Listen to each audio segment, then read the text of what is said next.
Okay, so while I was studying philosophy, of course, like, what do you do in philosophy? You write, you read, you write, you argue, right? So they really honed my training in just like thinking logically and writing down clearly, like thoughts about complex topics. I did not know at the time how valuable this was going to be in my future. Just because I also was studying psychology, like as a minor, because I was interested in it. I didn't actually officially get a minor in it because there was one class I had to take, and the midterm was on the same week as a concert called the New Orleans Jazz and Heritage Festival. And so I dropped the class so I could go to the concert, which I kind of stand by in retrospect. I think I probably got, remember the jazz festival more than the getting my minor in psychology. But that actually had a big impact on my next step, because one of the things that Earlham really focused on is like preparing people to be like citizens, for being, active in the community. And so I didn't really leave with a career mindset. I left very much with a service mindset, and so that led to, instead of going back into computers, I went into community mental health, which was an extremely challenging field to be in. So it was like specializing in helping people with very severe and persistent mental illnesses, so stay in the community and stay integrated in the community, like avoid going to the hospital, avoid becoming homeless. Um, and these were really like some of the most disadvantaged people that you will ever meet, especially at that time. The treatment has gotten much better. The medication's gotten much better since then, and the stigma of mental illness has been decreased a lot. I really think that's like largely like thanks to like people in your generation who've really tried to like sort of stamp down that stigma of mental illness, which I think has been really positive. Um, but in the meantime, while I was doing that, and when my wife got pregnant with our first child in my when I was in my mid 20s, I got a MacBook from my folks. I forgot what they called them then, but it's like a like this like gray Mac laptop thing. And I installed Turbo Pascal, no, Visual Pascal on it or something like that. And I learned Pascal programming, which was the native language of the Mac. So I got back into programming and I enjoyed that quite a bit. So I went to a community college and I took a C programming course. And so then I started to like really get pretty good at programming, even though like during the day I was running around to, people's apartments and trying to help them, make sure they're taking their medication and getting to work and all those kinds of things. Um, I actually did find community mental health to be a very fulfilling career, and I do recommend it for people, but it was not very financially rewarding. And like I said, like we had our first baby on the way, and it was also just very intense, emotionally draining. So I decided to go back to university. And through just some friends that I had, I was interested in this field called human factors engineering. Has anyone heard of this, human factors engineering, this field? It's actually a very interesting field and it's very apropos to the tech industry. So human factors is to the human mind what ergonomics is to the human body. So it's about like, how do you design things so that people really understand them and can use them based on existing human cognitive processes, whether those processes are innate or culturally learned or however. And also make things like compatible with human cognitive capabilities, right? Like people can only understand, certain dimensions of concepts, and how do you make user interfaces and tools that are consistent with that. And I just found this super fascinating and I worked super hard. But one of the things I found in graduate school was you write a lot. So I like here, unlike my previous academic experiences, like my work ethic really kicked in my master's degree program. And I was really focused on learning and doing well. And that's really when I started to form like my real work ethic about being reliable and, you know, understanding things at more than just a surface level, right? And so that became sort of my part of my personal code of conduct, was to really make sure that whether it's a human issue or a technical issue, that I spend the extra time to try to understand something at a deeper level than just the surface level that I first encounter. Um, Wrote a lot of papers on something called safety critical dynamic task domains. So I studied like anesthesiologists resuscitating shock trauma patients. So I spent a lot of time in the shock trauma unit, like working with anesthesiologists as they were resuscitating patients. But then I also studied the psychology of programming, and I found that very interesting because I was already interested in programming. So I assumed I was going to go into the medical field and design medical devices. But I was just very interested in computer programming. So I started to also study the psychology of programming and start writing papers about that. And that turned out to just completely change our lives utterly. Because what happened was somebody from Microsoft found out about me, and they have a bunch of developer tools. And so they recruited me, moved from Alexandria, Virginia, all the way to Seattle to work on the usability of VisualStudio.net.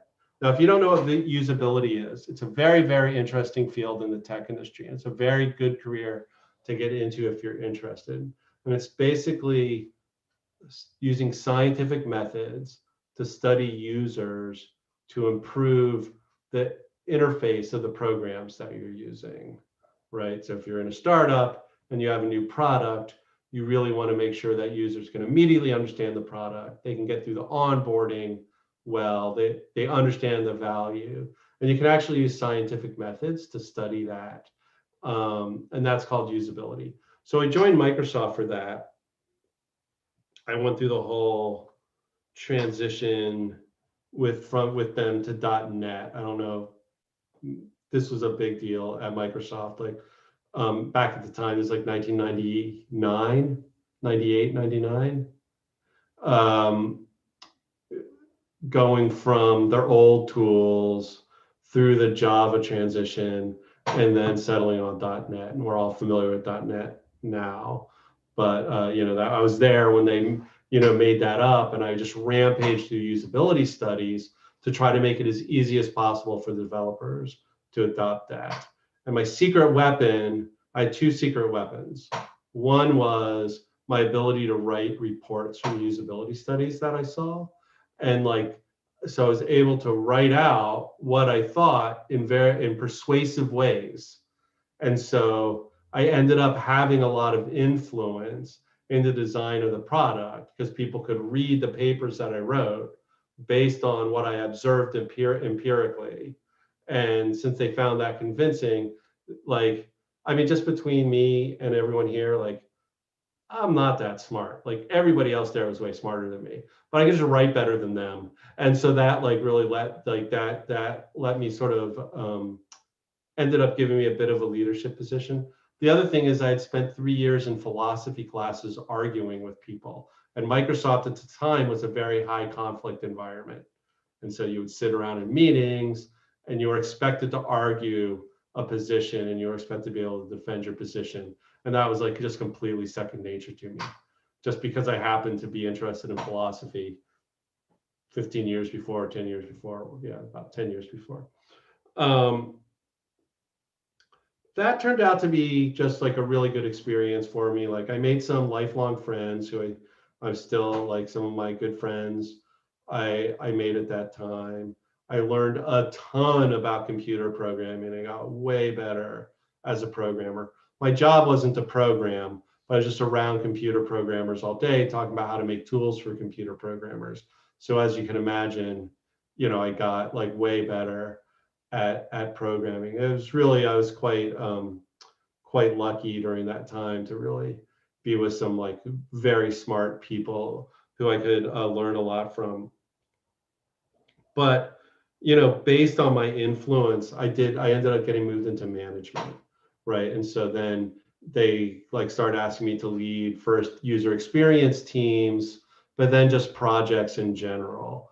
So I was there for about 10 years. I left after 9.5 years, so I didn't quite get that like crystal clock that everyone gets after 10 years, but it was close. And at the end, I was leading a team that was making the developer SDK for tablets, which were like a very strategic uh, element at the time. And I mean, man, so I got to know during that time, like I know Scott Guthrie, who runs like all of Azure, and um, I know Sam George, who runs the whole Microsoft IoT strategy. Like I just like met like so many just incredible people during that time, and I think like really it was like just like they could tell I was very interested in what I was working on.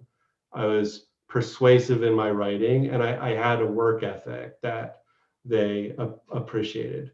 Now, unfortunately, I had another characteristic at the time where I really took a scorched earth policy if I thought somebody was wrong. So besides making some really good friends, honestly, I burned a lot of bridges. And so like I did not have a personal code of conduct at the time that made everybody want to work with me.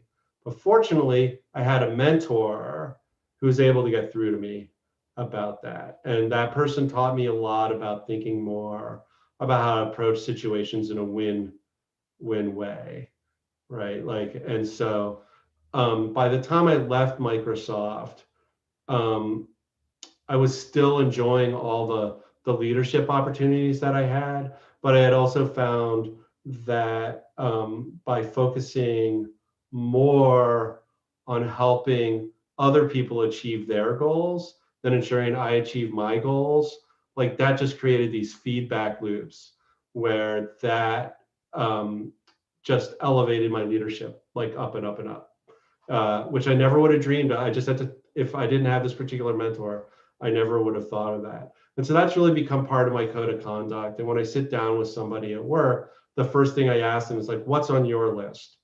Like, what do you, like, what do you need? And I try to focus more on what they're trying to get out of working with me than what I can get out of working with them. Um, Now, while I was at Microsoft, I formed a problem, a very, very bad habit, according to people at Microsoft at the time, which is that I got very interested in open source, very interested in open source software. So this was like my later years at Microsoft is when like Fedora broke off from Red Hat, and that was like a big event in the open source world, and that created a Linux desktop that was open source and community open source. And I really enjoyed the community open source part, and it really reminded me of like my experience in college and being focused on more on the community and service. But then Ubuntu came out, and I was fascinated with Ubuntu. I thought Ubuntu was super cool, and I really wanted to be part of it. So while I was at Microsoft, I stopped and I was writing a book about how to program on Ubuntu. And I was just like putting that out in the community and working on the forums. But the senior leaders at Microsoft just did not, you'd never believe it now. It's like the complete opposite. But at the time, they were calling open source a cancer. And I could just tell it wasn't going to work out. So I left Microsoft with no real plan. with the goal of just creating a career in open source, right? Like, so I just put all my money in a pile and told my wife, like, look, if we're careful, we can live for a year if we spend all of our money. So let's just like, let me just go figure it out. And we didn't have to spend too much of the money. I got sort of a nice job helping some nice people ship something that they were trying to ship. But the whole time I was still like part of the Ubuntu community. And then I saw a job open up for the Ubuntu desktop.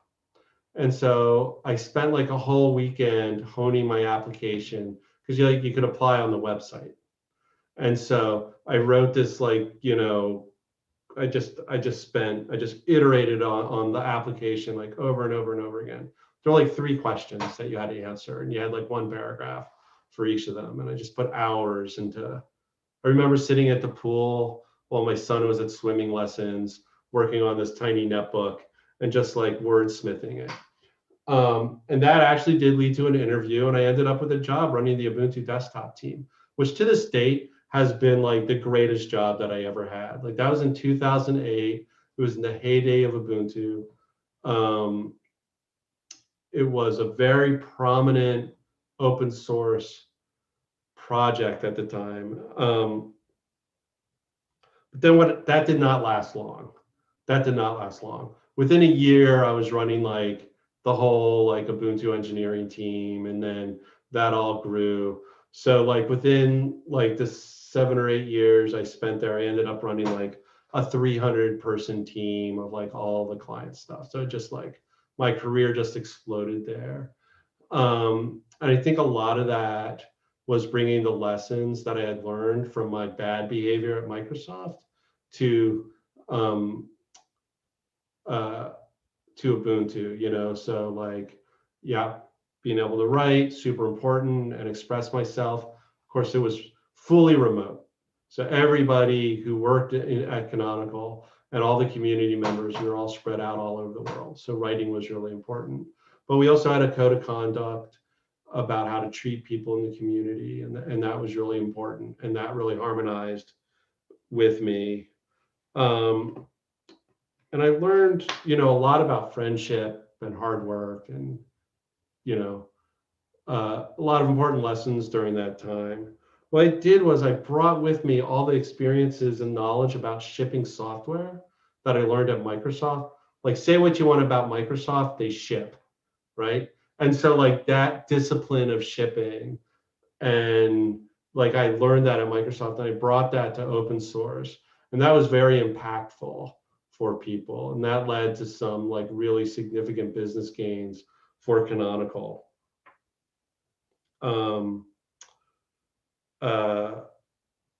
Yeah, so that was like, that job was really fulfilling. It could also be really hard, right? Like, there's a lot of interesting people in the open source world. Open source was a bit more edgy back then, So there was this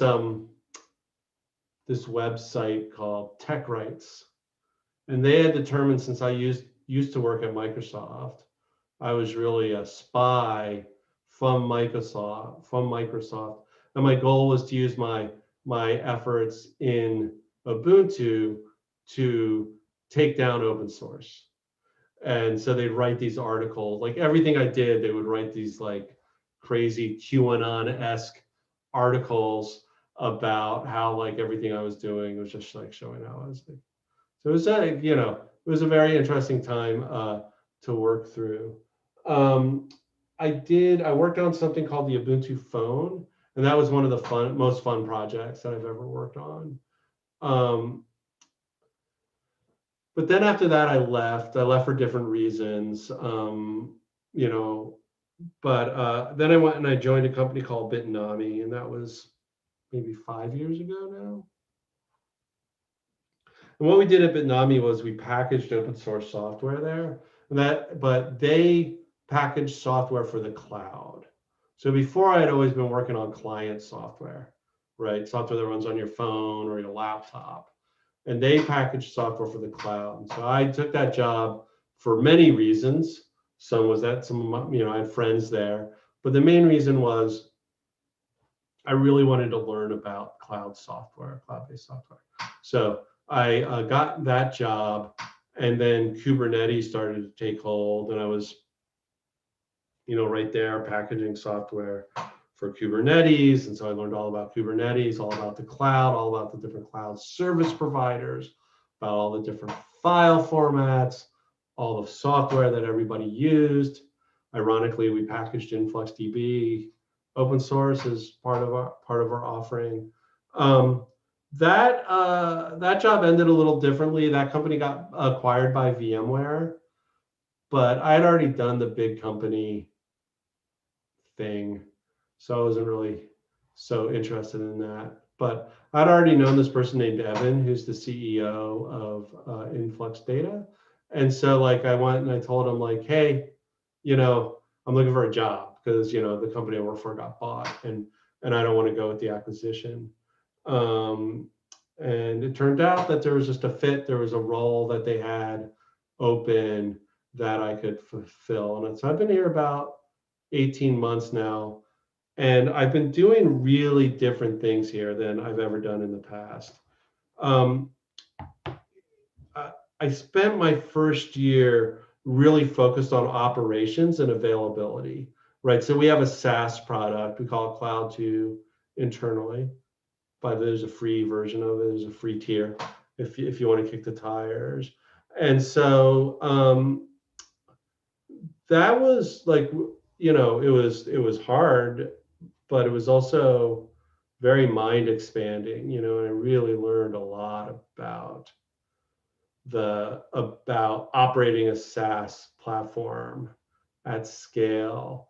And really now after everything I've learned about Kubernetes and operations and leading teams, developing in that context, and CI and CD and everything, I really feel like now I'm like at the peak of my powers. So I'm really excited to see what comes next. So like for me, the lessons are like I never would have predicted when I was in college. I never would have dreamed my career would be anything like it is now, that I would have found the success that I found, that I'd have friends from all over the world. I just never would have imagined that my life would have ended up this way, but I wouldn't trade it for anything. I wouldn't go back in time because whatever it would risk that, everything that I had, I wouldn't want to give up everything that I had, both good and bad. And so again, looking back and trying to retrofit like what happened onto how I ended up here, I look at just like always following my interests first, right? Just like studying philosophy, learning the program, getting a degree in human factors, going to Vietnam to learn about cloud software, just like everything along the way. The main thing that drove me into those decisions was just what do I want to do? What am I interested in? And then I always discovered new vistas after that I couldn't have managed before. I'd just like to reiterate, like, if you get good at writing, it will be such a strategic advantage for you in your career.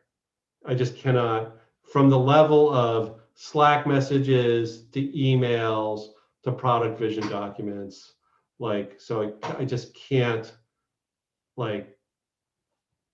encourage you strongly enough to hone your writing skills.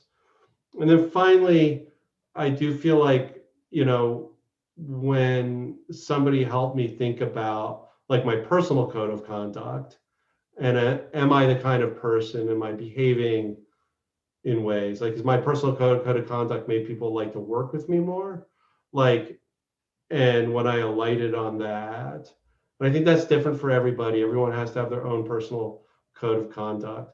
But when I really focused on that made me a much happier person, much richer relationships, but it was also a significant boost to my career. So those are the three messages I would take away. Okay. Yeah, thanks for a lovely presentation, Rick. So I do have one question. Yep. I was just wondering, so like, how did you have the courage to, leave Microsoft and then, put all your, I guess, your investment in somehow landing a job at Ubuntu? Uh, that was not easy. I had the advantage that I did have like a war chest, so I wasn't living paycheck to paycheck. Like, um, just so when I was at Microsoft, they gave me a bunch of stock options, and those grew and grew in value. They grew up. They were about $7 million. I couldn't get them. I hadn't invested them yet. I had millions of dollars, and then the tech bubble burst, and they turned into negative 100,000. They turned valueless, right? But then I did stay there long enough that they recovered a little bit, and it turned into like a year's worth of salary. So I wasn't going out like that. My family would be hungry because I didn't think like, hey, if we start to run out of money, I'll be able to go get another job. I was really confident, that we weren't going to go hungry. So I don't know how brave it was. Really, the one thing that I found was like, for a lot of people have also told me this for themselves, but I found for myself, like I really put myself into the roles that I'm in at work. I really invest a lot into it. It's very hard to think about what are your next steps while you're so invested in that. So I really did need to leave Microsoft and leave the Microsoft career in order to be able to really get into a space where I could think about, what do I want to do next? And Microsoft's quite a good place to work. A lot of my friends are in essentially the same job that they were in back like literally 20 years. They have like essentially the same job, and that to me just tells me like they're still learning. There's new challenges there.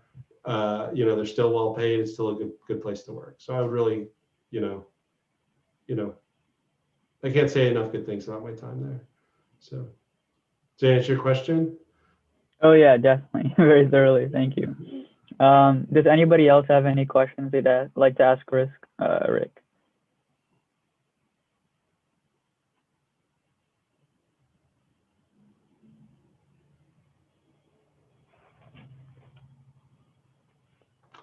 I have a question for everybody. Is anybody considering an internship for next summer?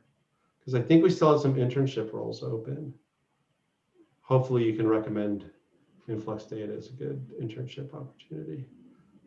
Oh yeah, definitely. So if you guys don't know already, last summer I actually was an intern on their compute team at Influx Data, and it was by far one of the the best internships I've done. So I've done like 3 internships so far, and going into this internship, they use a language that you don't typically learn in college. So if you're a UIUC student, we typically start off with like C, C++, Python, Java. So they use Golang, and it was initially difficult. I would spend some hours after work, preparing myself and learning Golang. But once you get into it, you'll realize it's like any other language, and a lot of their tasks are similar to other software companies. Um, you know, but really, I think what I took away from that company that inspires me every day is the sort of leadership that my manager at the time embodied. I still remember in stand-up meetings every day, my manager Adam would have these things called like retrospectives every Friday, where he would just go around with the team and ask people their progress, their updates, and what you can look forward to next for the next week. And how that really helps me today is I actually ended up starting my own startup after Influx. It's called Bubbles, and I'm currently leading their CEO. And over there, I pretty much took away all of the leaderships, the GitOps workflow, all the CI/CD stuff that I learned at Influx. So yeah, I mean, if you're looking to, you know, become a good leader and also a good software engineer, in the future, I would highly recommend working at Influx Data. Their team is entirely remote, so you do have that flexibility as well. So yeah, definitely consider working there. You can check their jobs website at influxdata.com. Nice pitch.